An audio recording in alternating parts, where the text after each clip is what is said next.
Thank you, Professor Gritters.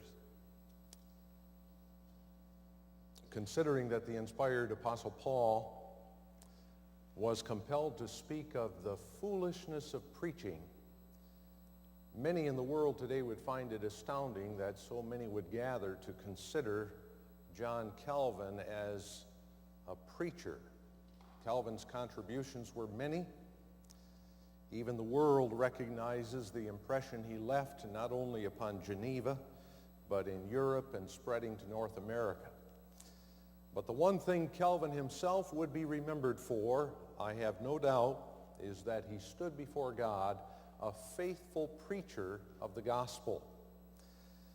While the focus of this conference is on John Calvin, we must be careful not to attribute more to John Calvin than what is proper. John Calvin was not the father of preaching. He was not the father of preaching even in the context of the Great Reformation of the 16th century.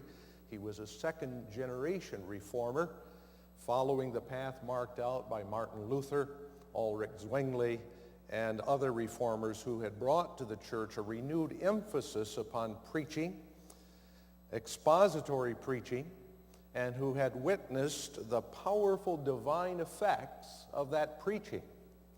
Calvin's contribution to preaching is most significant, particularly in the theology upon which his preaching was founded and the brilliance of his exegetical gifts, the gifts of Bible interpretation. In the course of this speech on Calvin the preacher, I intend to call your attention first of all to John Calvin's preaching. Secondly, I would have you notice the theological foundation and focus of that preaching, and therefore why his preaching was so powerful. And finally, to make it more applicable to just those who are my colleagues in the ministry and students for the ministry, I will direct your attention to what Calvin had to say about the attitude and duty of the congregation in regard to preaching. What was Calvin's preaching like? Let's go back to Calvin's Geneva.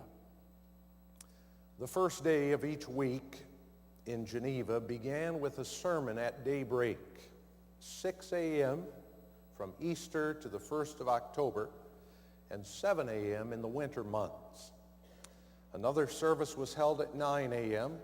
and a third service at 3 in the afternoon. During the week, preaching services were held on Monday, Wednesday, and Friday mornings until in October 1549, the city council ordered the sermons increased from every other day to every day of the week.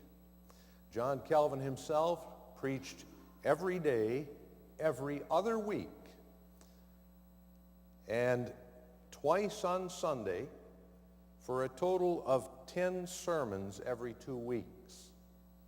Given all his other responsibilities, such a rigorous preaching schedule would seem to leave little time for preparation, and yet the strength of his preaching began in his study. Preparation for a faithful preacher requires ardent self-discipline, a commitment to rigorous study and careful preparation. Calvin's understanding of this was expressed by him this way in a sermon on